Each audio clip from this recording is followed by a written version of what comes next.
नींद बहुत है पर सोना नहीं, यही समय है कुछ करने का, इसे खोना नहीं। नींद बहुत है पर सोना नहीं, यही समय है कुछ करने का मेरे प्यारे विद्यार्थियों, इसे खोना नहीं। जैसा कि आप सभी प्यारे प्यारे स्टूडेंट्स को पता है कि आपका सीपी नेट का एग्जाम है वो आ गया। सीपी नेट का जो एग्जाम है 2022 का वो 28 जुलाई डेट रखी गई। इसके फॉर्म कुछ स्टूडेंट्स को नहीं पता होगा तो हम आपको एक बार बता देती हूँ, क्योंकि हम वीडियो तो पहले ही बना चुकी हूँ। इसका जो फॉर्म है वो 7 जुलाई से डलना शुरू हो गए थे और 16 जुलाई इसकी लास्ट डेट है। आज कितनी 10 तारीख हो चुकी है, 10 जुलाई हो चुकी है, तो ज्यादा टाइम नहीं आपके पास है।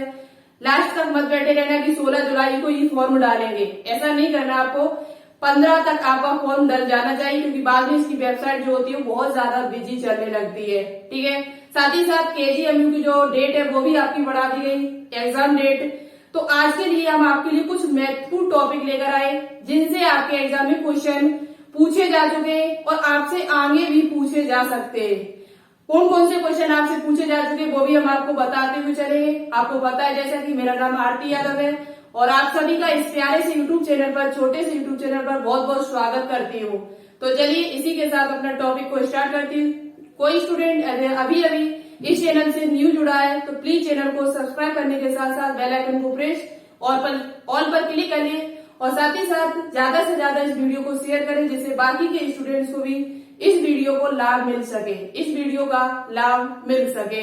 और एक बात आपसे और बोलना चाहती हूँ कि इस चैनल पर शाम 6 बजे डेली लाइव क्लास चलती है, जो आपके CP net, KGMU, Atal Bihari Vajpayee, सभी नर्सिंग एग्जाम, जो भी नर्सिंग एग्जाम, RUHS, जो भी नर्सिंग एग्जाम की तैयारी आप कर रहे हो सभी के लिए इम्पोर्टेंट क्लास है। हिंदी और इंग्लिश दोनों भाषाओं में क्वेश्चन कराए जाते हैं, हिंदी और इंग्लिश दोनों भाषाओं में क्वेश्चन कराए जाते हैं। तो अभी तक आपने क्लास नहीं देखी है तो एक बार उन क्लास को जरूर देखिएगा, ठीक है।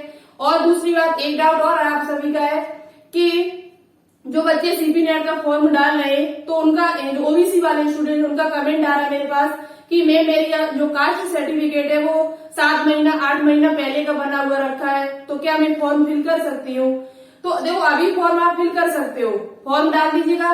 3 साल से पुराना नहीं होना चाहिए वैसे तो, लेकिन 6-7 महीना 8 महीना का तो कोई बात नहीं, आप फॉर्म को फिल कर दीजिएगा। लेकिन काउंसलिंग के टाइम आपके पास 6 महीने से पहले का नहीं होना चाहिए, नहीं तो आपको काउंसलिंग में भाग नहीं मिलेगा, काउंसलिंग में आप भाग नहीं ले सकते हो।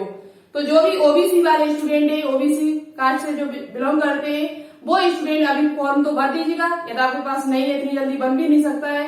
लेकिन काउंसलिंग के टाइम आपके पास वो कास्ट सर्टिफिकेट होना चाहिए, 6 महीने से पहले का नहीं हो, ठीक है, न्यू होना चाहिए।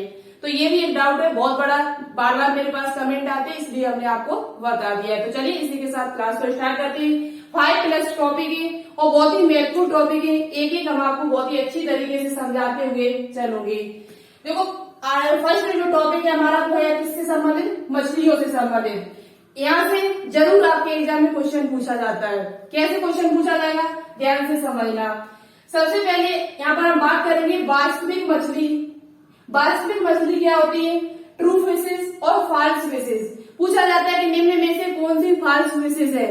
आप कंफ्यूज भी पड़ जाते हो, तो सभी के पीछे फिश शब्द लगा हुआ है, उन सभी के पीछे फिश शब्द लगा हुआ, आप क्या कहोगे कि अरे ये तो फिश होगी, तो आप पक्का टिक करके आ जाओगे। लेकिन ऐसा नहीं है, कुछ मछलियां जो होती है वो आपकी वास्तविक होती है और कुछ मछलियां जो आपकी होती है वो अवास्तविक होती है। कैसी होती है, अवास्तविक। कैसे, देखो ध्यान से। जो आपकी वास्तविक मछलियां होती है हमने 2 भागों में बांटा हुआ है। वास्तविक मछलियां जो आपकी होती है हमने 2 भागों में बांटा है, ट्रू फिशेस। एक आपकी उपास्थिर मछली यानी कि कार्टिलेज फिशेस और एक आपकी अस्थिर मछली यानी कि जिसे कहा जाता है बोनी फिश। जो अस्थिर मछली होती है, इनकी हड्डियों वाली जो मछली होती है उसे क्या कहा जाता है, बोनी फिश कहा जाता है। क्या कहा जाता है, बोनी फिश। तो वास्तविक जो मछलियां होती है हमने 2 भागों में उनको बांट दिया, उपास्थिर मछली यानी कि कार्टिलेज फिशेस और अस्थिर मछली यानी कि बोनी फिश। इसके बाद उपास्थिर मछली में हमारी एक फिश आती है जिसका नाम है dog fish. Very important, very important है। पूछा जाता है कि डॉग फिश है वो वास्तविक मछली है या अवास्तविक मछली है, तो आपका आंसर आना चाहिए कि डॉग फिश। यानी डॉग मीन्स क्या होता है, कुत्ता, लेकिन यहाँ कुत्ते की बात नहीं चल रही है, यहाँ ये मछली का नाम है, ठीक है। नाम ये समझो कि कुत्ते का नाम है, कुत्ता नहीं है, यहाँ पर डॉग नहीं है। वास्तविक मछली जो हमारी है जिसमें उपास्थिक का उदाहरण है हमारा डॉग फिश। पूछा जाए कि डॉग जो फिश है वो उपास्थिर मछली है कि आपकी अस्थिर मछली है, तो आप बताओगे कि जो वास्तविक मछली वो उपास्थिर, जो डॉग फिश है वो आपकी उपास्थिर मछली है। कैसी मछली है? उपास्थिर, कार्टिलेज। दूसरी बात, जो अस्थिर मछली में हमारी आती है रोहू मछली। रोहू जिसे हम कहते हैं लोबियो रोहिता। रोहू मछली को इंग्लिश में कहा जाता है, जो इंग्लिश वाले स्टूडेंट है वो सुन ली ध्यान से।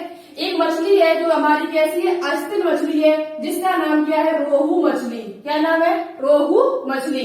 जो हमारी कैसी होती है? अस्थिर मछली, यानी कि बोनी फिश का उदाहरण है और वास्तविक मछली है। कैसी मछली है? वास्तविक। इसके बाद कुछ अन्य मछलियां हैं जो आपकी वास्तविक है। इसके अलावा, इन दो के अलावा कुछ अन्य मछलियां भी है जो आपकी कैसी होती है? वास्तविक होती है। ध्यान से सुनना। एक आपकी है ईल फिश। कौन सी फिश? ईल फिश। कौन सी फिश? ईल फिश। ठीक है, ईल फिश। दूसरी आपने नाम सुना होगा शार्क का। शार्क सभी ने देखी हुई होगी और इसका नाम भी सुना होगा बहुत ज्यादा। तो जो शार्क मछली होती है वो आपकी वास्तविक मछली होती है। कैसी मछली होती है? वास्तविक। उसके बाद सी हॉर्स, जिसे हम समुद्री घोड़ा भी कहते हैं। सी हॉर्स जो कॉर्डेटा के अंतर्गत आती है। किस संघ के अंतर्गत आती है? कॉर्डेटा के। ये मछलियां जो आपकी है वैसे भी कॉर्डेटा के अंतर्गत आती हैं। जो वास्तविक मछलियां होती है इन्हें मत्स्य वर्ग में रखा गया है। इन मछलियों को किस वर्ग में रखा गया? मत्स्य वर्ग में। ठीक है, इनको मत्स्य वर्ग में रखा गया, फिशीज में। ठीक है, ये सभी आपके कॉर्डेटा के अंतर्गत आती है। किसके अंतर्गत आती है? संघ कॉर्डेटा। यदि आपसे संघ पूछा जाए तो संघ कौन सा है इनका? कॉर्डेटा। ठीक है, दूसरी बात, सी हॉर्स। सी हॉर्स यानी कि समुद्री घोड़ा, जिसे हम क्या कहते हैं? हिप्पोकैम्पस भी कहते हैं। समुद्री घोड़ा को एक नाम से और जाना जाता है, हिप्पोकैम्पस। क्या कहा जाता है? हिप्पोकैम्पस। उसके बाद आपकी कैटफिश, डॉग कैट। जब बिल्ली और कुत्ता की आपस में लड़ाई होती रहती है तो बिल्ली का नाम आए चाहे कुत्ता का नाम आए, डॉग आए चाहे कैट आए, दोनों कैसी है? वास्तविक मछलियां। तो डॉग फिश, चाहे घोड़ा हो चाहे फिलाइन फिश हो, आपकी कौन सी फिश हो? Feline fish. चाहे आपकी फिलाइन फिश हो चाहे आपकी टॉर्पीडो। टॉर्पीडो जिससे हमारी क्या निकलती है? इसे विद्युत मछली भी कहा जाता है। इसे इलेक्ट्रिक रे निकलती है, विद्युत किरणें निकलती है, जिसका नाम क्या है? टॉर्पीडो। टॉर्पीडो। ठीक है, torpedo, flying fish, cat fish, hippocampus, eel fish, shark, sea horse, rohu मछली, डॉग फिश, ये सभी आपकी कैसी है? वास्तविक मछलियां होती है। कैसी होती? वास्तविक मछलियां। समझ में आएगी नहीं है ये बताना मुझे कमेंट बॉक्स में कमेंट करके। 2 पॉइंट और यहाँ पर याद कर लीजिएगा। जो हृदय होता है वो आपका 2 बेस में होते हैं। हृदय जो आपका होता है, हृदय में यहाँ पर कितने बेस में पाए जाते हैं? आपसे पूछा जाए मछलियों में, तो मछलियों में हृदय में जो चेम्बर पाए जाते हैं वो आपके 2 चेम्बर होते हैं। कितने चेम्बर पाए जाते हैं? 2 चेम्बर। हृदय में कितने बेस में पाए जाते हैं? 2 बेस में पाए जाते हैं। कितने पाए जाते हैं? 2 बेस में, 2 चेम्बर।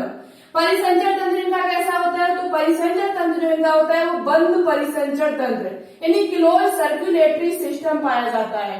क्लोज सर्कुलेटरी सिस्टम पाया जाता है। ये सांस किसके द्वारा लेती है मछलियां? तो गलफड़ों के द्वारा ये सांस लेनी, गिल्स के द्वारा।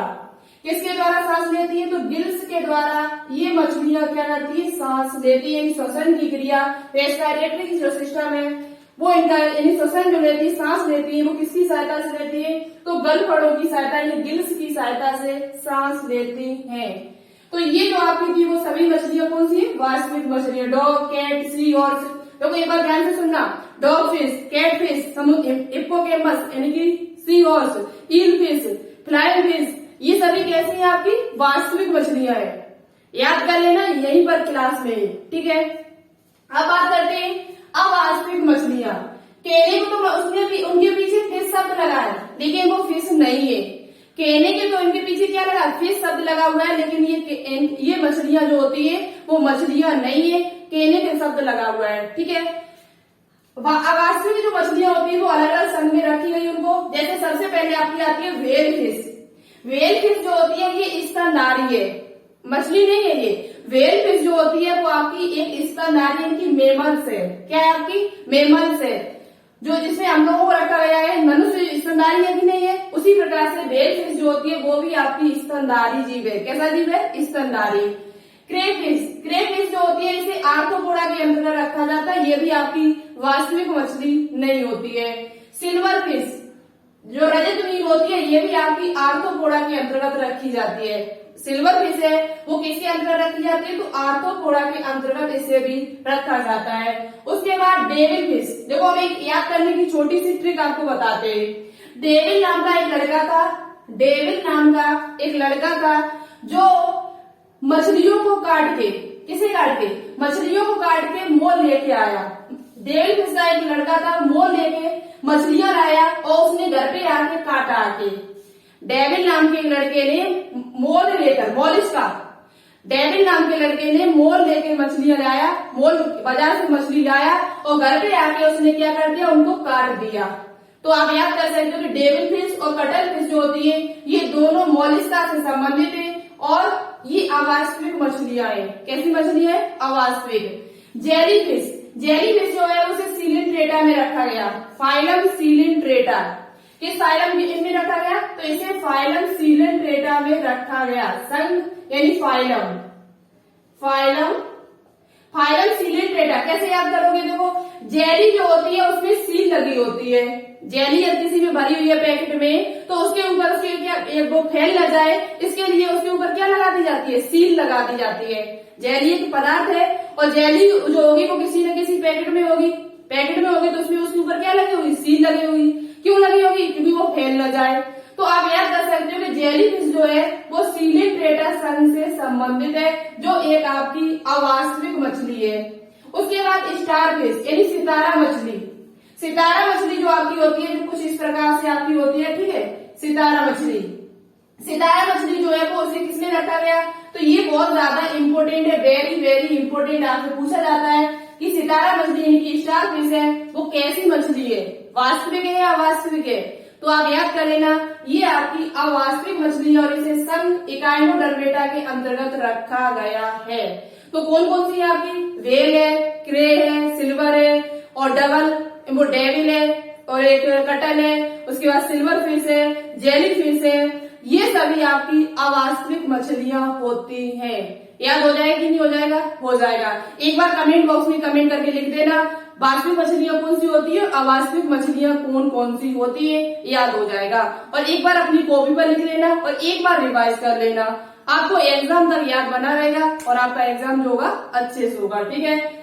तो ये समझ में आ गया होगा कि कौन सी मछली वास्तविक है और कौन सी मछली अवास्तविक है।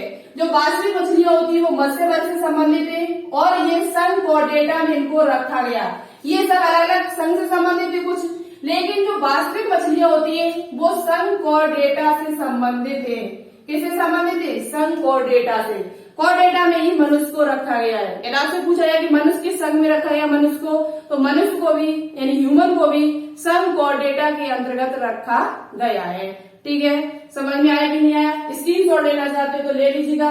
और हम नेक्स्ट टॉपिक जो होगा आपका वो बहुत ही ज्यादा महत्वपूर्ण है, वहां से आपके एग्जाम में क्वेश्चन पूछा जा चुका है। तो ध्यान से मेरे साथ वीडियो को देखते रहना और लगातार देखना। आपके लिए मैं इतनी मेहनत कर रही हूँ, गर्मी में आपके लिए वीडियो बना रही हूँ, तो आप लोग लगातार वीडियो को देखते जरूर रहना। मेरी मेहनत आप ही जो लोग हो जो सफल बनाओगे, ठीक है। आपका सिलेक्शन होगा तो ये मेहनत है हमारी अच्छी आएगी, कोई दिक्कत नहीं। हमें गर्मी हो चाहे सर्दी हो हम आपके लिए तैयार हो, ठीक है।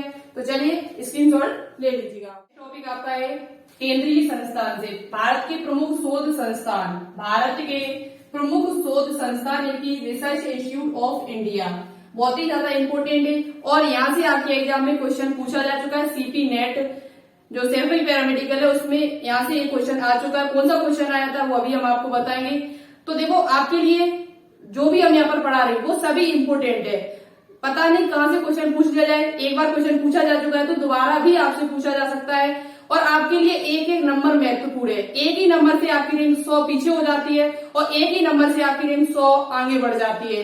तो हम जो भी यहाँ पर पढ़ाएंगे वो बहुत ज्यादा इंपॉर्टेंट, एक भी फालतू चीज आपको नहीं पढ़ाया जाएगा, नहीं पढ़ाएंगे, ना ही आपका टाइम ज्यादा बर्बाद करेंगे। तो यहाँ पर हम जो भी शोध संस्थान लिखाएंगे वो आप अपनी नोटबुक पे नोट डाउन करते हुए चलना और याद जरूर कर लेना। सभी संस्थान जो भी लिखाएंगे ज्यादा नहीं 10-15 है, लेकिन आपको याद होने चाहिए। एक भी ऐसा नहीं कि आपको याद ना हो, ठीक है। तो चलिए अब बात करेंगे यहाँ पर भारत के प्रमुख शोध संस्थान यानी कि रिसर्च इंस्टीट्यूट ऑफ इंडिया। यहाँ से आपके एग्जाम में क्वेश्चन पूछा जा चुका है सीपी नेट 2020 में। कौन सा पूछा गया था, चलो अभी हम आपको यहाँ पर बताते हैं।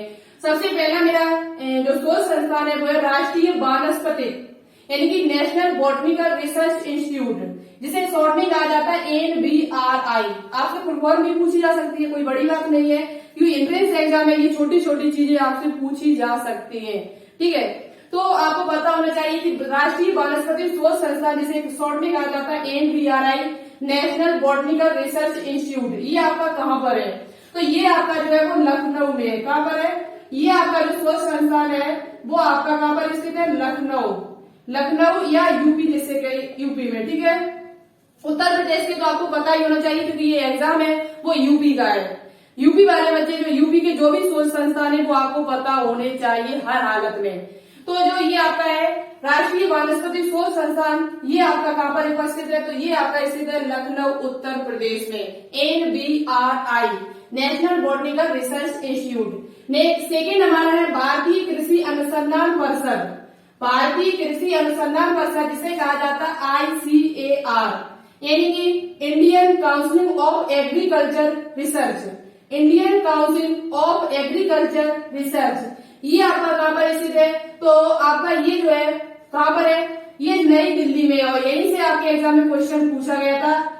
भारतीय कृषि जो शोध संस्थान, भारतीय कृषि अनुसंधान परिषद कहाँ पर है, ये सीपी नेट 2020 में क्वेश्चन पूछा जा चुका है, तो ये आपका नई दिल्ली में है। कहाँ पर है, नई दिल्ली में। पूछा जाए भारतीय कृषि शोध संस्थान यानी कि IARI का उपस्थित है, कहाँ पर स्थित है, इंडियन एग्रीकल्चर रिसर्च इंस्टीट्यूट। ये आपका कौन सा था, भारतीय कृषि अनुसंधान परिषद है, ये आपका संस्थान है।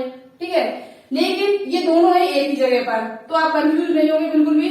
ये कृषि से संबंधित है, तो ये दोनों आपके कहाँ पर होंगे, नई दिल्ली में ही उपस्थित है। कहाँ पर है, नई दिल्ली में, न्यू दिल्ली में। भारतीय कृषि अनुसंधान परिषद, भारतीय कृषि शोध संस्थान IARI है, वो भी आपका कहाँ पर है, नई दिल्ली में ही उपस्थित है। ठीक है, समझ में आ रहा है कि नहीं आ रहा है। नेक्स्ट हमारा वन शोध संस्थान, वेरी इंपोर्टेंट है, आपसे पूछा जा सकता है। ठीक है, आपसे पूछा जा सकता है वन शोध संस्थान यानी कि फॉरेस्ट रिसर्च इंस्टीट्यूट, ये कहाँ पर उपस्थित है, तो ये कहाँ पर स्थित है, तो ये आपका है वो देहरादून यानी उत्तराखंड में है। कहाँ पर है, देहरादून उत्तराखंड, देहरादून उत्तराखंड में आपका स्थित है। कौन सा, आपका कौन सा है, वन शोध संस्थान, वन शोध संस्थान है वो आपका देहरादून उत्तराखंड में, और आपसे पूछा जा सकता है।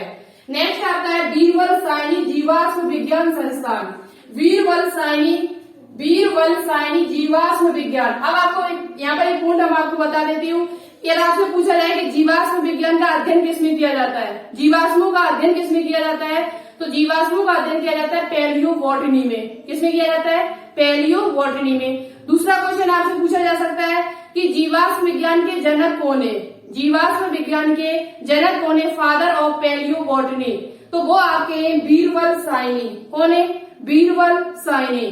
क्वेश्चन क्या पूछा जा सकता है आपसे कि बीरबल साइनी जीवाश्म विज्ञान संस्थान कहाँ पर उपस्थित है, स्थित है, तो ये आपका यानी कि इसे इंग्लिश में कह सकते हैं Birbal Sahni Institute of Palaeobotany, Birbal Sahni Institute of Palaeobotany, ये आपका कहाँ पर स्थित, तो ये आपका लखनऊ में ही है। कहाँ पर है, लखनऊ, लखनऊ यानी कि यूपी में। उसके बाद आपसे पूछा जाए केंद्रीय औषधि शोध संस्थान कहाँ पर है, CDRI, वेरी इंपोर्टेंट है, ये वेरी इंपोर्टेंट है, आपसे पूछा जा सकता है एग्जाम में आपके अभी कि केंद्रीय औषधि शोध संस्थान इनकी CDRI central drug research institute, ये आपका कहाँ पर है, तो ये भी आपका लखनऊ यूपी में है। कहाँ पर है, लखनऊ यूपी में। केंद्रीय औषधि शोध संस्थान जो आपका है ये आपका कहाँ पर है, लखनऊ में है। उसके बाद आपसे पूछा जाए कि केंद्रीय आम शोध संस्थान कहाँ पर है, सेंट्रल मैंगो रिसर्च इंस्टीट्यूट कहाँ पर है, सेंट्रल मैंगो रिसर्च इंस्टीट्यूट, तो ये आपका कहाँ पर है, तो ये भी आपका लखनऊ यूपी में उपस्थित है।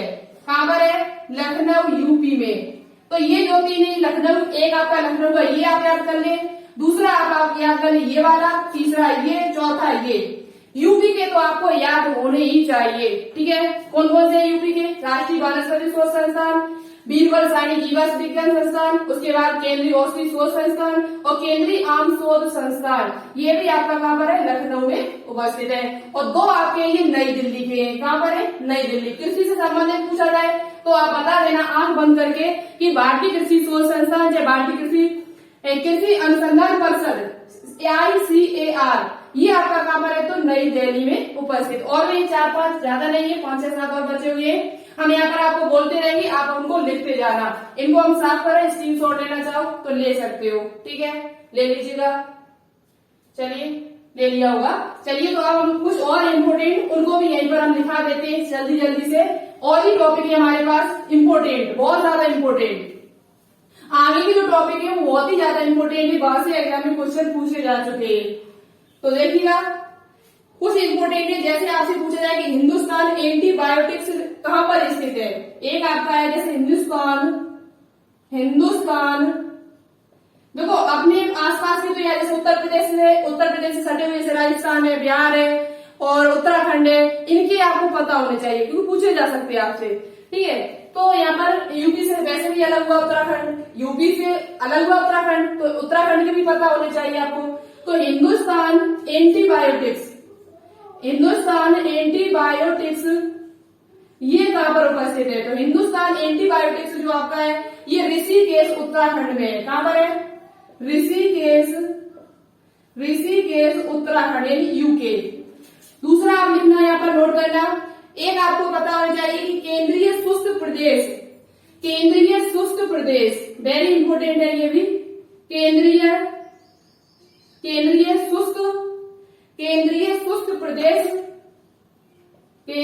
शुष्क प्रदेश संस्थान। इंग्लिश वाले जो बच्चे हैं वो भी ध्यान से मेरे सुनते जाए, तो हम आपको बताते हुए चलेंगे। इसे इंग्लिश में कहेंगे central arid zone research institute यानी कि CAZRI, ठीक है, CAZRI, ये हटा दो यहां से, CAZRI यानी कि central arid zone research institute. ये आपका जो उपस्थित है वो कहां पर है, तो ये जोधपुर में उपस्थित है। कहां पर उपस्थित है, जोधपुर यानी कि राजस्थान में। तो ये राजस्थान वाले बच्चे हैं जो IAS की तैयारी कर रहे हैं, उनके लिए इम्पोर्टेंट है, यूपी वालों के लिए भी इम्पोर्टेंट है। तो आपसे पूछा है केंद्रीय शुष्क प्रदेश संस्थान ये कहां पर उपस्थित है, तो जोधपुर राजस्थान में। तीसरा आपको क्या याद करना है, तीसरा आपको याद रखना है भारतीय वानस्पतिक सर्वेक्षण। भारतीय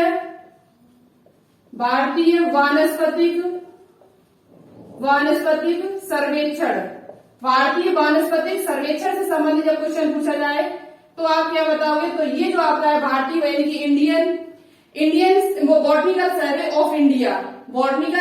ऑफ इंडिया, ये जो आपका है BSI, इसे शॉर्ट में करेंगे BSI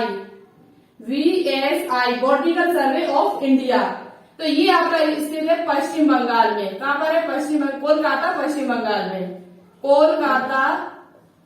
कोलकाता पश्चिम बंगाल में, WV। उसके बाद आपको पता होना चाहिए, नेक्स्ट है आपका केंद्रीय चावल शोध संस्थान। आपको पता होगा केंद्रीय चावल शोध संस्थान है, ये कहां पर है। थोड़ा स्लाइड डाल ले, उसके बाद बताएं, दिखाई नहीं दे रहा होगा, ठीक है। देखो देखते रहना, थोड़ा स्लो चल हो सकता है, लेकिन आप क्लास को कंप्लीट जरूर देखे जाना। हम कोशिश तो यही कर रहे हैं कि जल्दी जल्दी से खत्म करा दिया जाए, लेकिन थोड़ा स्लो भी हो सकती है क्योंकि बहुत दिनों के बाद आज इस बोर्ड पर वीडियो बनाई हमने। कम से कम 4-5 महीनों के बाद, 4-5 से ज्यादा ही हो गए, 4-5 महीने हो गए, उसके बाद इस बोर्ड पर वीडियो बनाए। तो थोड़ा लिखने में भी अजीब सा लग रहा है और थोड़ा स्लो भी हो सकता है, तो उसके लिए सो सॉरी, मुझे माफ करना, लेकिन वीडियो को कंप्लीट जरूर देखते जाना। बहुत इंपोर्टेंट क्वेश्चन है, सभी क्वेश्चन है, इससे कोई भी क्वेश्चन आएगा एग्जाम में तो आप पक्का सॉल्व करके आओगे। उसके बाद पूछा जाए आपसे, कौन सा हमने बताया अभी, उसके बाद आपको याद करना है क्या, नेक्स्ट हमने बताया केंद्रीय चावल शोध संस्थान। केंद्रीय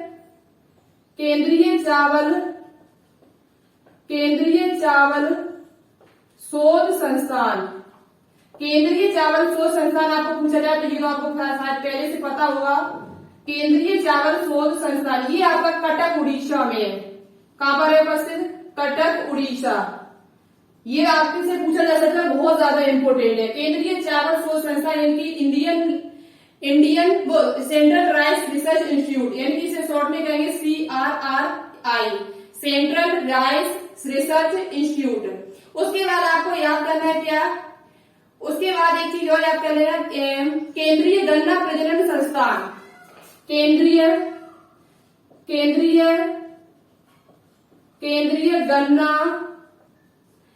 गन्ना प्रजनन संस्थान, जो केंद्रीय गन्ना प्रजनन संस्थान, केंद्रीय गन्ना प्रजनन संस्थान है, ये आपका कहां पर उपस्थित है, तो ये आपका केरल में उपस्थित है। कहां पर है, central sugarcane breeding institute, central sugarcane breeding मतलब प्रजनन और शुगर वो इंस्टीट्यूट, ये आपका कहां पर है, तो ये आपका केरल में उपस्थित, कहां पर है, केरल में स्थित है। ठीक है, नेक्स्ट आपका और नहीं ज्यादा 2-3 और बचेंगे, देखकर ही जाना सभी। ठीक है, नेक्स्ट आपको याद करना है, बहुत ज्यादा इंपोर्टेंट है, वेरी वेरी इंपोर्टेंट है, वेरी वेरी इंपोर्टेंट है, भारतीय लाख शोध संस्थान, भारतीय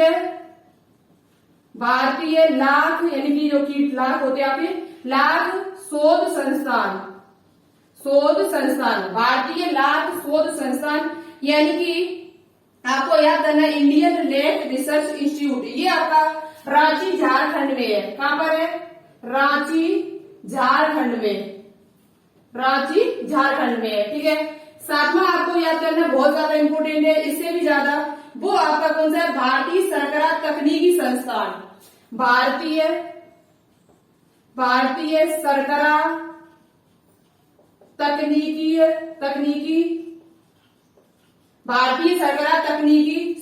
संस्थान, ये कहां पर स्थित है, तो ये आपका जो है वो कानपुर में है। कहां पर है, कानपुर में, ये यूपी का है, तो इसे जरूर याद कर लें। ठीक है, भारतीय सरकार तकनीकी संस्थान पूछा जाए, जिसे इंग्लिश में कहा जाएगा आपका क्या, Indian Institute of sugar technology, Indian Institute of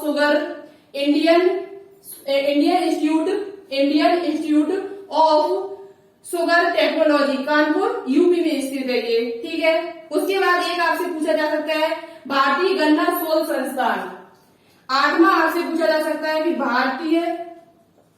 भारतीय गन्ना शोध संस्थान, ये कहां पर स्थित है, तो ये याद रखना, ये भी आपका यूपी में है। कहां पर है, ये आपका लखनऊ यूपी में है, लखनऊ यूपी में स्थित है। ठीक है, भारतीय गन्ना शोध संस्थान पूछा जाए, यानी कि Indian Institute of Sugarcane Research पूछा जाए, तब आपका बताओगे, तो ये भी आपका यूपी में स्थित है। एक आपसे क्वेश्चन और पूछा जा सकता है कि केंद्रीय तंबाकू शोध संस्थान कहां पर है, केंद्रीय, ऊपर बार हम साफ कर देते हैं, हिंदुस्तान एंटीबायोटिक्स है, वो ऋषिकेश उत्तराखंड में है। ठीक है, एक और याद कर लेना, यहाँ पर एक और लिख लो, उसके बाद हम शायद 1-2 और बचे होंगे। एक आप याद कर लेना, केंद्रीय तंबाकू शोध संस्थान, 9वां जो हमारा है यहाँ पर, केंद्रीय तंबाकू शोध संस्थान, केंद्रीय तंबाकू शोध संस्थान, ये कहां पर स्थित है, तो ये आपका राजमुंदरी कहां पड़ता है, तो ये राजमुंदरी जो है वो आपका आंध्र प्रदेश में पड़ता है, राजमुंदरी आंध्र प्रदेश, कहां पर है, राजमुंदरी आंध्र प्रदेश में आपका है केंद्रीय तंबाकू शोध संस्थान। और तंबाकू के लिए कौन प्रसिद्ध है, तंबाकू सबसे ज्यादा जो होती है वो आंध्र प्रदेश में ही होती है। कहां पर होती है, आंध्र प्रदेश में। उसके बाद आपसे पूछा जा सकता है कौन सा, ये हमने करा दिया, आम शोध संस्थान हो गया आपका, औषधि। एक आपसे पूछा जा सकता है केंद्रीय औषधि एवं सुगंधित पादप संस्थान, केंद्रीय औषधि एवं सुगंधित पादप संस्थान, तो ये भी आपका लखनऊ में है। क्वेश्चन आप लिख लेना, हम बोल रहे हैं केंद्रीय औषधीय सुगंधित पादप संस्थान, ये आपका कहां पर है, तो ये भी आपका लखनऊ में है। एक आपसे पूछा जा सकता है राष्ट्रीय जैविक प्रयोगशाला, ये कहां पर है आपकी, तो राष्ट्रीय जैविक प्रयोगशाला कहां पर स्थित है, तो ये आपकी जो है राष्ट्रीय जैविक प्रयोगशाला, यानी कि नेशनल बायोलॉजिकल लेबोरेटरी, ये आपकी पालमपुर हिमाचल प्रदेश में है, ये कहां पर है, हिमाचल प्रदेश में, पालमपुर हिमाचल प्रदेश में। ठीक है, तो ये कुछ इंपोर्टेंट है, जो इंपोर्टेंट है सबसे ज्यादा वो आपके राजस्थान के, नई दिल्ली वाले इम्पोर्टेंट है जो शुरुआत में आपको बताया, और यूपी के जितने भी बताए वो सभी आपके लिए इम्पोर्टेंट है। और ज्यादा नहीं तो यूपी के याद कर लेना, नई दिल्ली वाला वो 2 याद कर लेना, भारतीय कृषि शोध संस्थान और भारतीय कृषि शोध परिषद है। और जितने भी लखनऊ वाले बताए हमने और या कानपुर का ये बताया, ये सभी आपको पता होने चाहिए। ठीक है, तो ये कुछ थे हमारे भारत के प्रमुख शोध संस्थान, और यहाँ से क्वेश्चन आपके एग्जाम में पूछा जा चुका है और आगे भी आपसे पूछा जा सकता है, तो आप लोग याद जरूर कर लेना। ठीक है, तो ये थे आपके। और एक आपका जैसे पूछा जाए केंद्रीय जूट तकनीकी शोध संस्थान, केंद्रीय जूट तकनीकी शोध संस्थान यदि आपसे पूछा जाए तो कोलकाता पश्चिम बंगाल में है। पूछा जाए फल शोध संस्थान कहाँ पर है, फल शोध संस्थान पूछा जाए आपसे तो ये याद कर लो थोड़ा, ये इम्पोर्टेंट है। फल शोध संस्थान ये कहाँ पर है, तो ये आपका बिहार में है। कहाँ पर है, बिहार में। ठीक है, फल शोध संस्थान यानी कि जिसे कह सकते हैं fruit research institute. Fruit research institute जो आपका है वो आपका भागलपुर बिहार में है, भागलपुर बिहार में। फल शोध संस्थान जो आपका है वो बिहार के भागलपुर में है, बिहार के भागलपुर में है। ठीक है, तो ये कुछ इंपोर्टेंट थे, आप याद कर सकते हो, स्क्रीनशॉट लेना ले लीजिएगा। नेक्स्ट टॉपिक है वो इससे भी ज्यादा इंपोर्टेंट है। ठीक है, कवक जनित पादप रोग, कवकों के द्वारा कुछ रोग होते हैं जो पादपों में होते हैं, और ज्यादा नहीं है 7-8 रोग हैं जो आपके लिए वेरी वेरी इंपोर्टेंट है। यहाँ से क्वेश्चन पूछा जा चुका है, नीट में भी पूछा जा चुका है, हमने देखा है। तो जो भी हम यहाँ पर बताएं अपने नोटबुक पे नोट डाउन कर लेना और 2-3 बार रिवाइज कर लेना, आपको आ जाएंगे। ठीक है, क्वेश्चन लगा लेना कहीं मिल जाए इनके। यानी कि हमारा टॉपिक क्या है, कवक जनित पादप रोग, फंगल प्लांट डिसीज। सबसे पहला रोग है हमारा आलू का विलंबित अंगवारी रोग। आलू का जिसे हम विलंबित को पछैती रोग भी कहते हैं। ऐसे भी आपसे क्वेश्चन पूछा जा सकता है कि आलू का पछैती अंगमारी रोग किस कवक के द्वारा होता है। तो आलू का विलंबित या अंगमारी रोग जो होता है वो फाइटोफिटोरा इन्फेस्टस।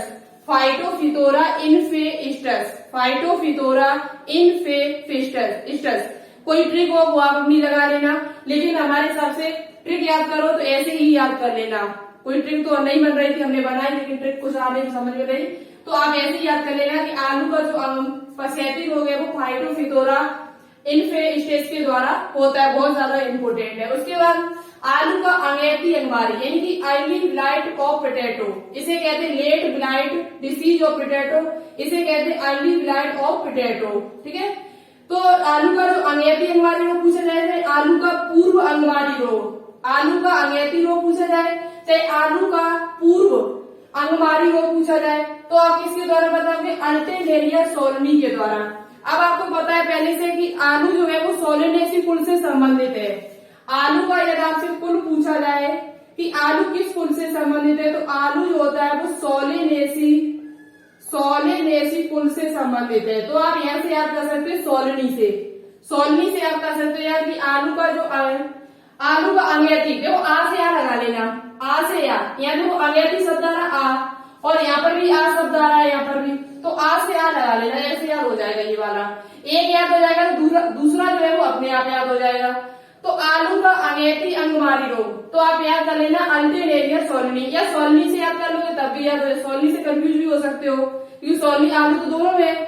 तो आप ऐसे याद कर लेना कि आलू का अगैती में यहाँ पर आ रहा है और इसमें भी आ रहा है, देखो। तो आलू का जो अंगमाती रोग है, जो अगैती रोग है, वो किसके द्वारा होता है, अल्टरनेरिया सोलनी के द्वारा होता है। और आलू जो होता है वो सोलेनेसी कुल से संबंधित है, यानी कि फैमिली यदि आपसे पूछी जाए तो सोलेनेसी कुल। ठीक है, याद हो जाएगा। आगे देखो मूंगफली का टिक्का रोग, टिक्का रोग of groundnut, tikka disease of groundnut. मूंगफली का टिक्का रोग है वो किसके द्वारा होता है, तो मूंगफली का जो टिक्का रोग होता है वो सर्कोस्पोरा पर्सिनेटा। देखो आपको पता है मूंगफली पर्सिनेटा, पर्स कहाँ डालते हो, जेब में डालते हो। आप पर्स को कहाँ पर डालते हो, जेब में, और जेब में ही आप मूंगफली रख के ले जाते हो। कहीं पर जैसे आप घूमने के लिए सड़क पर जा रहे हो तो आप क्या करोगे, मूंगफली लोगे और उसे कहाँ पर डालोगे, जेब में डालोगे। और पर्स कहाँ डाला जाता है, जेब में डाला जाता है। पर्स को किस में डालोगे, जेब में डालोगे। तो मूंगफली को किस में डालोगे, जेब में डालोगे। तो यहाँ से याद हो जाएगा पर्स जेब में, और मूंगफली की कहाँ डाली जाती है, जेब में। ठीक है, तो याद हो जाएगा कि नहीं हो जाएगा? बहुत अच्छी ट्रिक है। कमेंट बॉक्स में कमेंट करके बताना कि आपको याद हो रहा है या नहीं हो रहा क्लास में। यहीं पर याद करके छोड़ेंगे, यहीं पर क्लास में याद करा के छोड़ेंगे, तो आप मेरे साथ बने रहोगे तो आपको याद हो जाएगा पक्का 100%। मूंगफली का टिक्का रोग पूछा जाए तो किसके द्वारा होता है? सर्कोस्पोरा पर्सिनेटा के कारण होता है। पूछा है गन्ने का लाल बिलगल यानी कि red rot of sugarcane, red rot of sugarcane, ये किसके द्वारा होता है? तो कॉलेडोट्राइकम फाल्टिकम, कॉलेडोट्राइकम फाल्टिकम।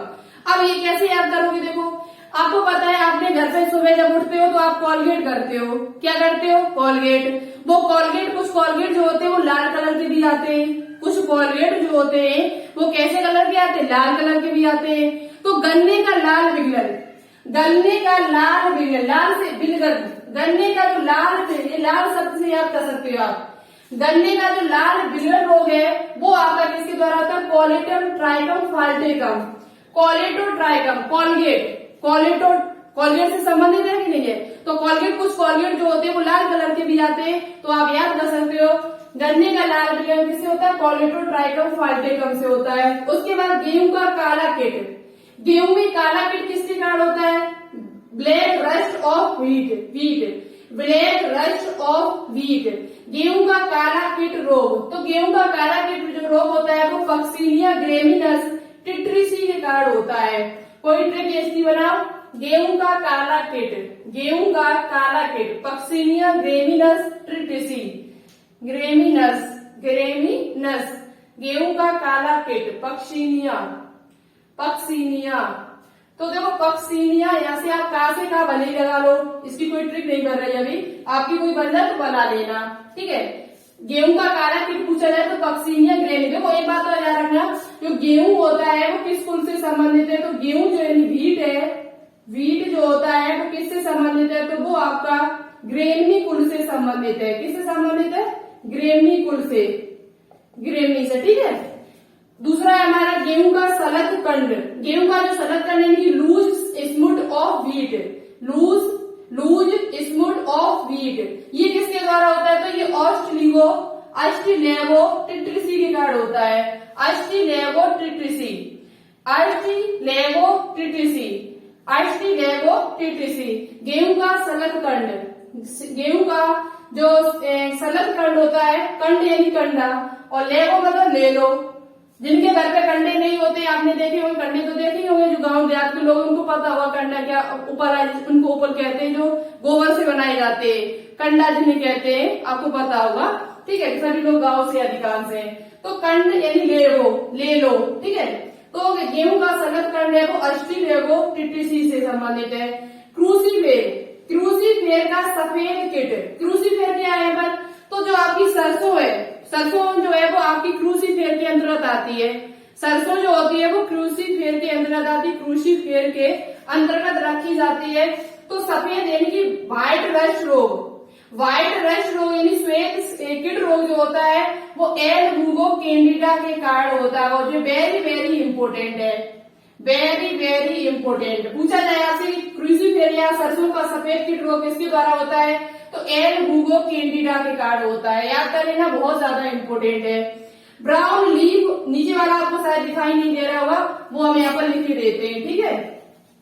एक नीचे रोग हमारा लिखा हुआ है brown leaf spot of rice, brown leaf, brown leaf, brown leaf spot, spot of rice, यानी कि brown leaf spot of rice मतलब चावल, चावल की पत्तियों में कुछ स्पॉट हो जाते हैं ब्राउन से, वो किसकी वजह से होते हैं? तो आपको पता है जो चावल होता है, जो राइस है, वो हमारे किससे संबंधित, उसमें उसका जो वंश जाति जो है वो ओराइजी है। क्या है? ओराइजी, ठीक है।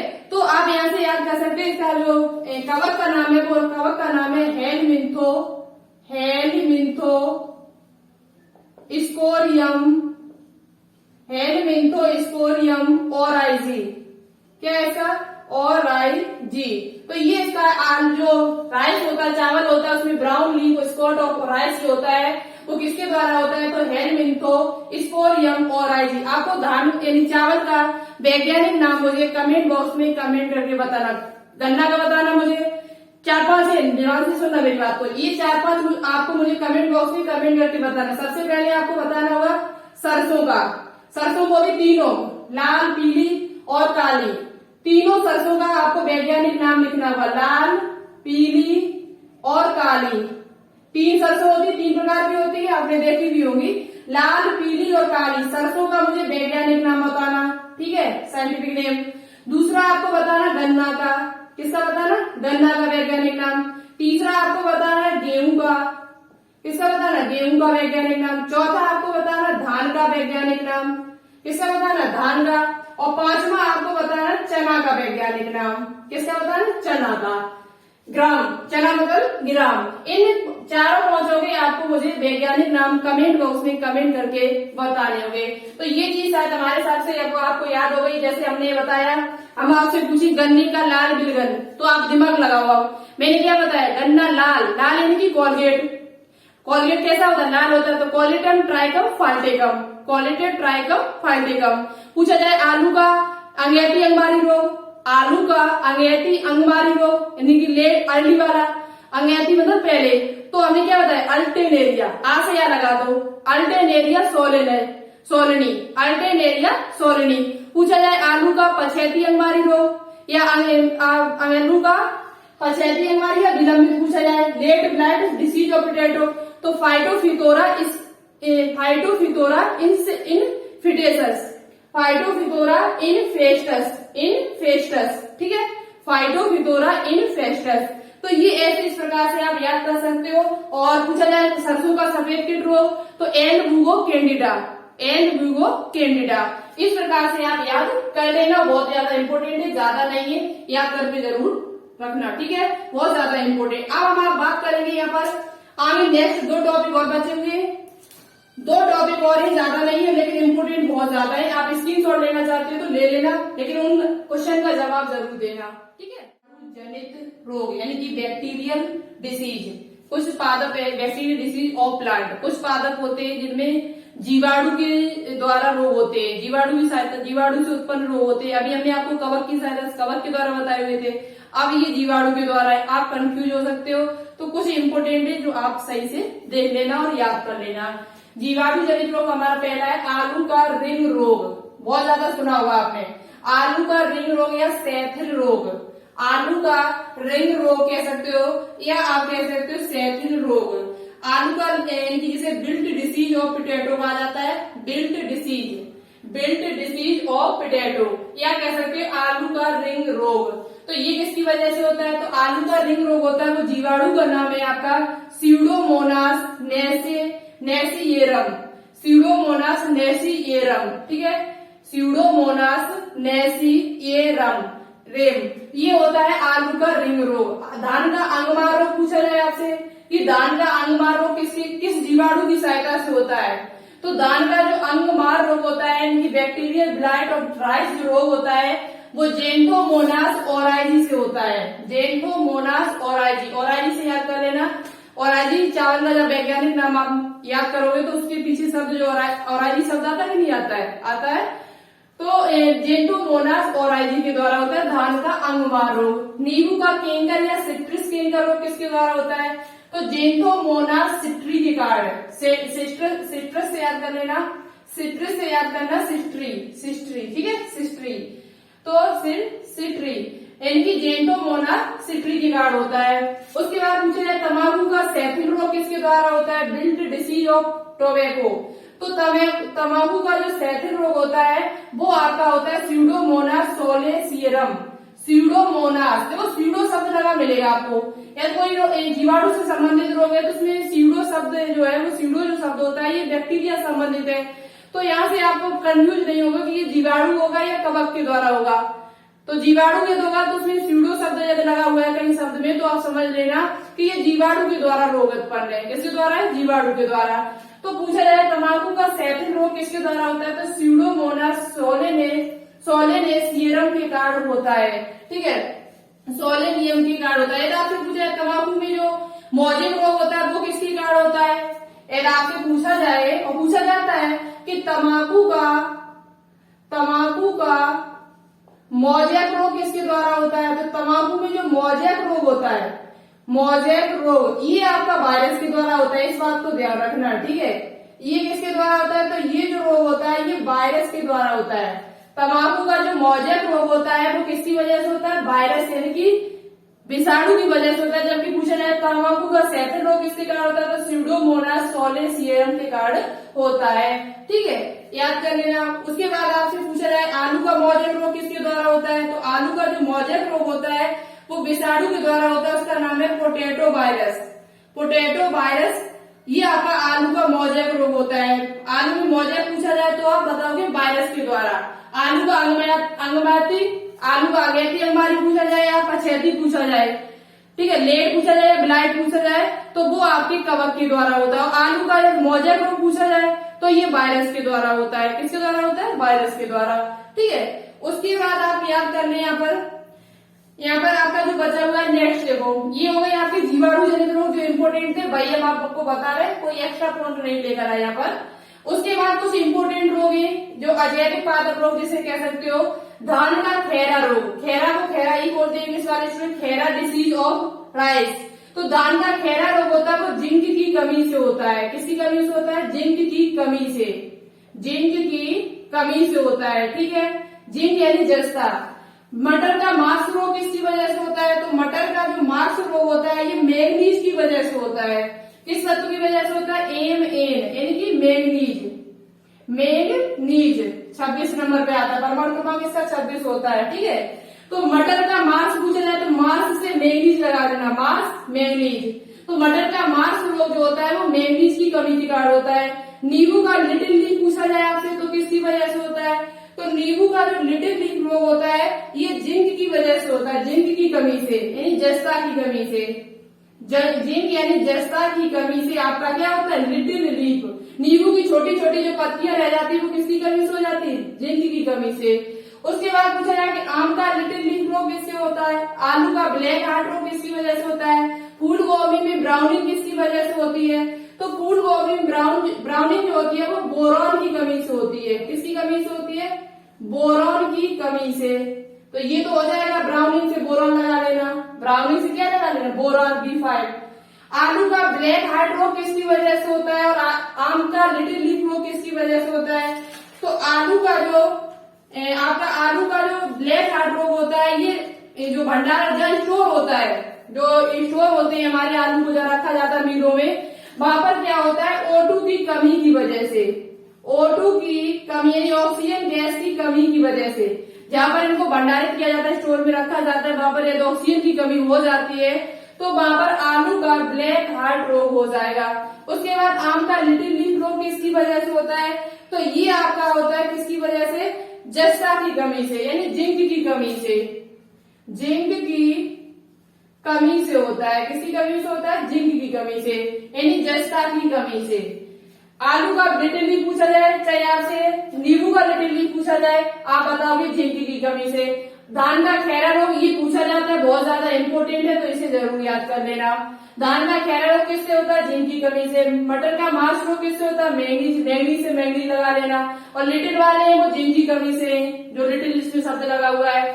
आलू का ब्लैक हार्ट रोग पूछा जाए तो ऑक्सीजन की कमी से होता है। फूल गोभी में ब्राउनिंग पूछा जाए तो बोरॉन से लगा लेना, ब्राउनिंग बोरॉन एक ही शब्द लग रहा है नहीं, एक जैसा उनका उच्चारण हो रहा है।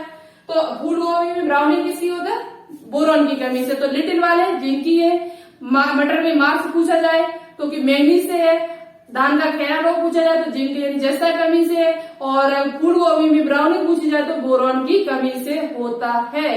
ये आपके थे जीवाणु जनित रोग और कुछ ये थे आपके अजैविक पादप रोग, ठीक है, एबायोटिक प्लांट डिसीज, प्लांट, ठीक है। तो अब ये इसके बाद आपका एक टॉपिक और बच रहा है, ये 4 टॉपिक हो गए। एक टॉपिक और बचा है छोटे जो बहुत ही ज्यादा इंपोर्टेंट है, जिसका नाम है क्या, राष्ट्रीय उद्यान। वेरी वेरी इंपोर्टेंट है, एक क्वेश्चन जरूर आपसे पूछा जा सकता है। आप स्क्रीनशॉट लेना चाहते हो तो ले सकते हो, ठीक है।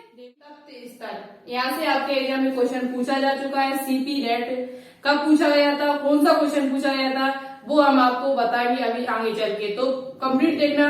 बाकी की टॉपिक से ये टॉपिक बहुत ज्यादा इम्पोर्टेंट है। नेशनल पार्क से क्वेश्चन एग्जाम में पूछा ही जाता है। एक से ज्यादा नहीं पूछा जाएगा, एक या दो, एक क्वेश्चन तो पूछा ही जा सकता है आपसे, क्योंकि पूछा जा चुका है। जो क्वेश्चन देखो पूछे जा चुके हैं कभी न कभी, वो आपको टॉपिक आनी चाहिए, क्योंकि आगे भी पूछे जा सकते हैं। प्रीवियस ईयर के हिसाब से ही तो हम चलेंगे। यदि हमें पता, यदि हम कैसे पता करेंगे कौन से क्वेश्चन, तो प्रीवियस ईयर जो क्वेश्चन पूछे जाते हैं उसी के हिसाब से हम अपना कोर्स कराएंगे, उसी के हिसाब से हमको पढ़ना पड़ेगा। तो आज का जो टॉपिक है, जो भी टॉपिक हमने अभी तक करा, वो सभी इंपोर्टेंट है, और ये टॉपिक उन सभी से भी ज्यादा इंपोर्टेंट है, क्योंकि यहाँ से आपका एक क्वेश्चन पूछा जा चुका है सीपी नेट से, पैरामेडिकल में। तो देखिएगा, नेशनल पार्क यानी कि राष्ट्रीय उद्यान और आपका हॉट स्पॉट। सबसे पहले हम बात करेंगे हॉट स्पॉट की। हॉट स्पॉट क्या होते हैं और कितने हैं, हमारे भारत में कितने हैं और टोटल कितने हैं, इसकी संकल्पना किसने दी थी। तो देखिएगा, जैव विविधता के हॉट स्पॉट यानी कि हॉट स्पॉट ऑफ बायोडाइवर्सिटी। जैव विविधता जो चैप्टर है बहुत ज्यादा इंपोर्टेंट है। जैव विविधता चैप्टर है, क्लास 12 का चैप्टर है, बहुत ज्यादा इंपोर्टेंट है, आप इसे जरूर पढ़िए। इसे क्वेश्चन जो है वो हम शाम 6 बजे लगवा देंगे, ठीक है। जैव विविधता से जो भी क्वेश्चन बनेंगे वो शाम 6 बजे लगवा, लेकिन ये टॉपिक जो है, इसमें 2 टॉपिक दी हुई बहुत ज्यादा इंपोर्टेंट है। तो देखो, यहाँ पर हम सबसे पहले बात करेंगे कि जैव विविधता का हॉट स्पॉट है, ये संकल्पना किसने दी थी। तो जैव विविधता की संकल्पना दी थी वो नॉर्मन मेयर के द्वारा दी गई थी। नॉर्मन मेयर यानी एक व्यक्ति थे, उनके द्वारा 1988 ईस्वी में दी गई थी। संकल्पना पूछी जाए, ये एनसीईआरटी में पूर्ण दिया हुआ है। इसकी संकल्पना किसने दी थी, तो नॉर्मन मेयर के द्वारा दी गई थी। पूछा जाए कि जैव हॉट स्पॉट कहते किसे हैं, तो वे क्षेत्र जो जैव विविधता से अत्यधिक भरपूर होते हैं, यानी वे क्षेत्र जिसमें जैव विविधता बहुत ज्यादा पाई जाती है।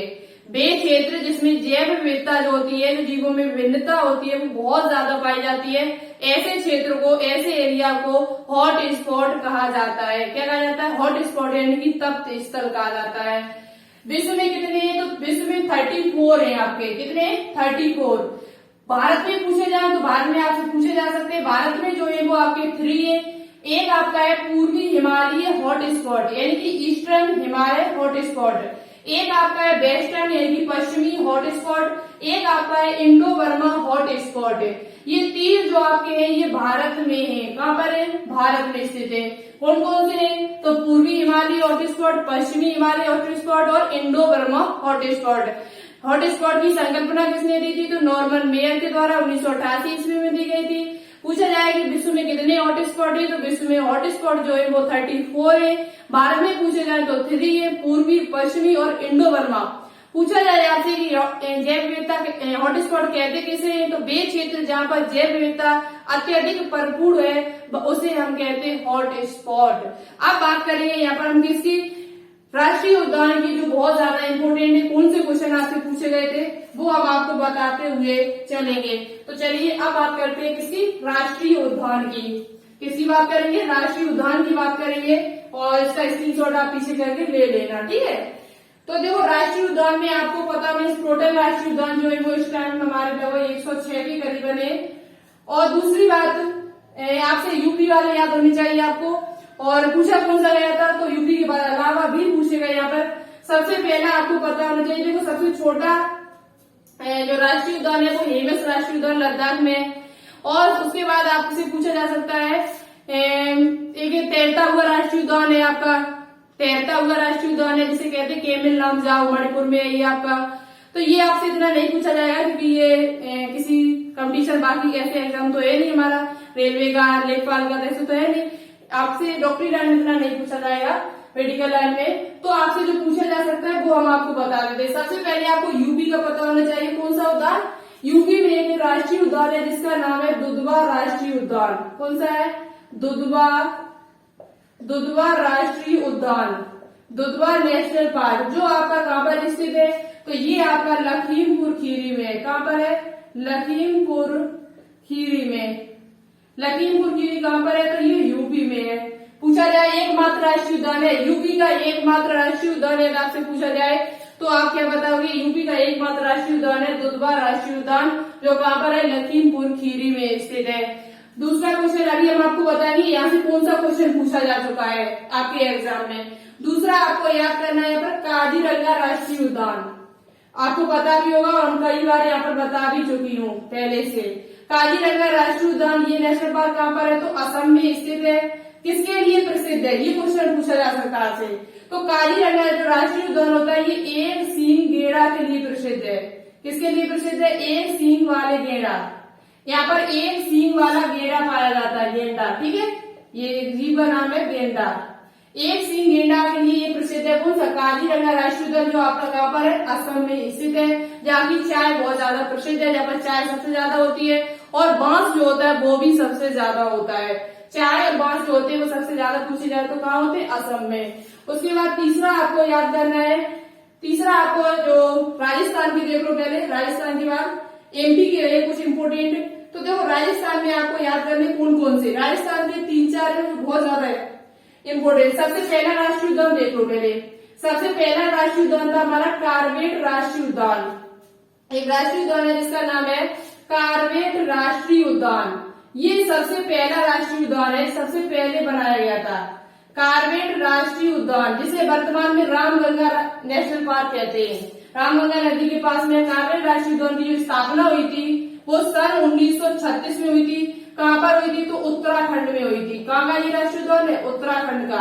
इसका पुराना नाम क्या है? तो इसका पुराना नाम आपको पता होना चाहिए, हैली नेशनल पार्क। इसे हैली नेशनल पार्क भी कहा जाता है, हैली नेशनल पार्क। वर्तमान में इसका नाम है रामगंगा नेशनल पार्क। कहाँ पर स्थित है? तो उत्तराखंड में स्थित है। सबसे पूछा जाएगा सबसे पहले कौन सा राष्ट्रीय उद्यान बनाया गया था? तो सबसे पहला जो राष्ट्रीय उद्यान आपका बनाया गया था वो कार्बेट राष्ट्रीय उद्यान 1936 ईस्वी में उत्तराखंड में बनाया गया था। कैसे बनाया गया था? उत्तराखंड में बनाया गया था। उसके बाद आपको क्या याद करना है? उसके बाद आपको याद होना चाहिए कौन सा? नंदा देवी। नंदा देवी जो राष्ट्रीय उद्यान है ये कहाँ पर है? तो ये भी आपका उत्तराखंड में है। नंदा देवी पूछा जाए, राजा जी पूछा जाए, नंदा देवी, ठीक है। नंदा देवी राष्ट्रीय उद्यान कहाँ पर है? तो ये भी आपका उत्तराखंड में है। कहाँ पर है? उत्तराखंड में। उसके बाद आपसे पूछा जाएगा कान्हा राष्ट्रीय उद्यान। कान्हा राष्ट्रीय उद्यान, कान्हा राष्ट्रीय उद्यान है ये कहाँ पर है? तो ये एमपी में है, मध्य प्रदेश में। कहाँ पर है आपका? कान्हा राष्ट्रीय उद्यान है। तो ये कहाँ पर है? तो ये बाघ के लिए प्रसिद्ध है और सबसे ज्यादा बाघ आपसे पूछ जाए तो एमपी में ही पाए जाते हैं। सबसे ज्यादा बाघ संख्या कितनी है? 526। 524 तो आपके कर्नाटक में है, 526। सबसे ज्यादा बाघों की संख्या पूछी जाए तो एमपी में है और उसके बाद सेकंड नंबर पे है कर्नाटक में। सेकंड नंबर पे कौन है? कर्नाटक में बाघों में। जो पर 224 है। कितनी है? 224। तो पूछा जाए कान्हा राष्ट्रीय उद्यान कहाँ पर है? एमपी में। किसके लिए प्रसिद्ध है? तो बाघ के लिए प्रसिद्ध है। कितने? 526 है। सबसे ज्यादा राष्ट्रीय उद्यान कहाँ पर है? तो आपके एमपी में कितने? 11। सबसे ज्यादा राष्ट्रीय उद्यान है पूछे जाए आपसे तो कहाँ पर है? कान्हा है, पन्ना है, वो सारे हैं जो आपके एमपी में स्थित है। कहाँ पर स्थित है? एमपी में। उसके बाद आपको ये याद करना है जो आपसे पूछा गया था सीपी नेट 2020 वो 17 का जो एग्जाम हुआ था, सीपी नेट 2017 का जो एग्जाम हुआ था उसमें एक आपका राष्ट्रीय उद्यान पूछा गया था, गिर राष्ट्रीय उद्यान। गिर राष्ट्रीय उद्यान, गिर राष्ट्रीय उद्यान, गिर राष्ट्रीय उद्यान जो है आपका वो कहाँ पर है? तो ये गुजरात के जूनागढ़ में है। गुजरात के जूनागढ़ में। और यही ऑप्शन उसमें दिया हुआ था, जूनागढ़। अब जूनागढ़ आपको न पता होगा, आप गलत करके आ जाओगे, तो याद कर लो इसी वजह से। जूनागढ़ गुजरात में। अब किसके लिए प्रसिद्ध है? तो ये जो गिर राष्ट्रीय उद्यान है ये आपका एक एशियाई शेर के लिए, एशियाई शेर, एकमात्र ऐसा राष्ट्रीय उद्यान है जिसमें एशियाई शेर पाए जाते हैं। एशियाई शेर, ठीक है, एशियाई शेर इसमें उपस्थित है। किसमें? गिर राष्ट्रीय उद्यान में, जो एकमात्र राष्ट्रीय उद्यान है जो कहां पर स्थित है? जूनागढ़ गुजरात में स्थित है। ये क्वेश्चन आपका सीपी नेट 2017 में पूछा गया, तो इसी वजह से हम आपको ये करा रही हूँ। बताओ कभी पूछा जा सकता है, कोई जरूरी देखो एग्जाम पेपर जो है हम लोग तो बनाते नहीं, एग्जामिनर बनाएगा, वो कहीं से भी क्वेश्चन रख सकता है। और जब कोई चीज पूछी जा चुकी है तो आगे भी आपसे पूछी जाने की बहुत ज्यादा संभावना रहती है। तो आप ये याद कर लें, जो भी राष्ट्रीय उद्यान आपकी किताब में लिखे होंगे उनको भी रिवाइज कर सकते हो, नहीं तो जो इम्पोर्टेंट है वो हम आपको दिखाई दे रहे हैं, ठीक है। आगे इम्पोर्टेंट है बहुत ज्यादा राजस्थान। उसके बाद याद करना है आपको कौन सा? तो एक आपको करना है ददोबा, ददोबा राष्ट्रीय उद्यान जो महाराष्ट्र में है, ददोबा, ठीक है। ददोबा राष्ट्रीय उद्यान जो आपका है वो कहां पर है? तो ये आपका महाराष्ट्र में है। कहाँ पर है? महाराष्ट्र में। 8वां आपको याद करना है सारिस्का। सारिस्का राष्ट्रीय उद्यान। सारिस्का राष्ट्रीय उद्यान कहाँ पर है? तो सारिस्का राष्ट्रीय उद्यान जो आपका है ये राजस्थान में है। कहाँ पर है? राजस्थान में। ऊपर वाले आपने लिख लिए होंगे, इनको हम साफ कर देते हैं। एक आपका है केवला देवी, ये हम साफ कर देते हैं, आप लोग लिख लेना। देखो लिखोगे तो ज्यादा बेहतर रहेगा हमारे हिसाब से, क्योंकि लिखने से चीजें क्या होती है, याद हो जाती है। अब आना आपसे तो सारिस्का कहाँ पर है? तो सारिस्का राजस्थान में है। कहाँ पर है? राजस्थान में। उसके बाद 9वां आपका है केवला देवी। कौन सा है? केवला देवी राष्ट्रीय उद्यान। केवला देवी नेशनल पार्क है, ये कहाँ पर है? तो ये भी आपका राजस्थान में स्थित है। उसके बाद 10वां आपसे पूछा जाए, सारिस्का हो गया, केवला हो गया। उसके बाद एक है आपका डेजर्ट राष्ट्रीय उद्यान।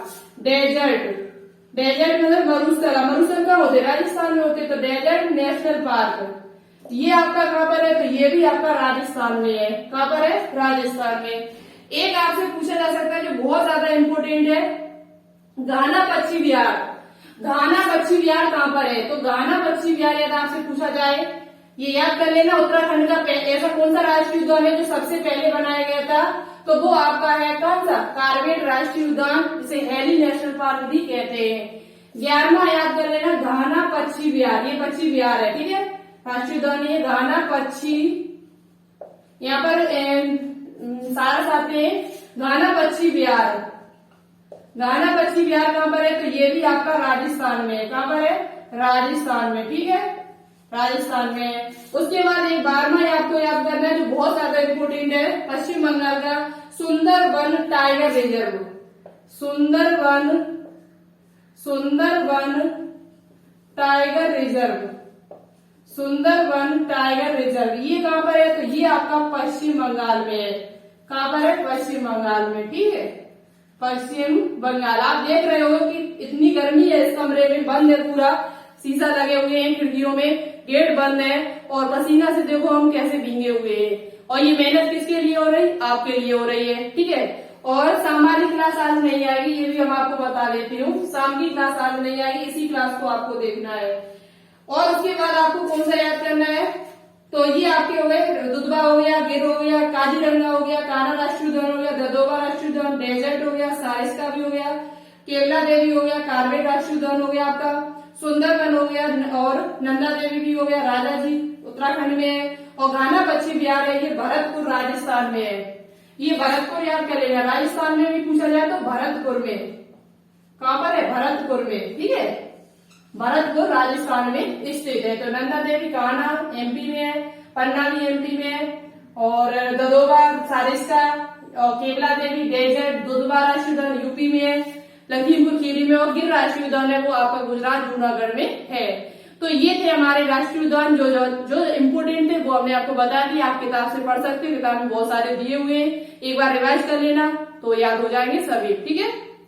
तो ये थे हमारे 5-6 टॉपिक जो बहुत ज्यादा इम्पोर्टेंट है।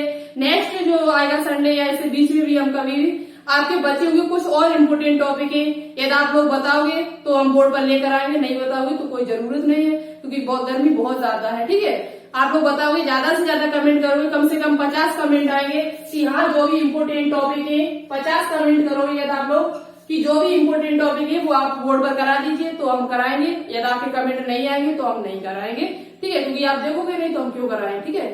तो ये इम्पोर्टेंट टॉपिक है। आपको अच्छी लगी क्लास, पसंद आई हो तो प्लीज क्लास को लाइक करें ज्यादा से ज्यादा, बहुत ज्यादा गर्मी है, आपके लिए मेहनत हो रही है, और शेयर जरूर कर देना ज्यादा से ज्यादा। और जितने भी हमने ये टॉपिक पढ़ा है वो बहुत ज्यादा इम्पोर्टेंट है, ठीक है। दूसरी बात, चैनल को सब्सक्राइब ना किया तो कर लीजिएगा। और आज के लिए यहीं पर रखते हैं, लेते हैं आपसे विदा, और हाथ जोड़ के आप सभी को नमस्कार। आप सभी ने क्लास देखी होगी पूरी और अच्छे से याद भी किया होगा, समझ में भी आया होगा, और ट्रिक जो हमने आपको बताई थी शुरुआत में वो कैसी लगी ये भी मुझे कमेंट बॉक्स में कमेंट करके बताना। तो चलिए, और शाम 6 बजे लाइव क्लास में जुड़ना बिल्कुल भी न भूले। शाम 6 बजे आज तो नहीं होगी क्योंकि आज यही आप क्लास हो पाएगी, कल आपकी शाम 6 बजे क्लास होगी, उसमें हम टॉपिक कोई लेकर आएंगे जिससे बहुत ज्यादा इंपोर्टेंट क्वेश्चन होंगे, वही हम आपको सॉल्व कराएंगे, और वो भी इंग्लिश और हिंदी दोनों भाषाओं में, ठीक है। तो चलिए आज के लिए इतना ही रखते हैं। Thank you so much. जय हिंद, जय भारत।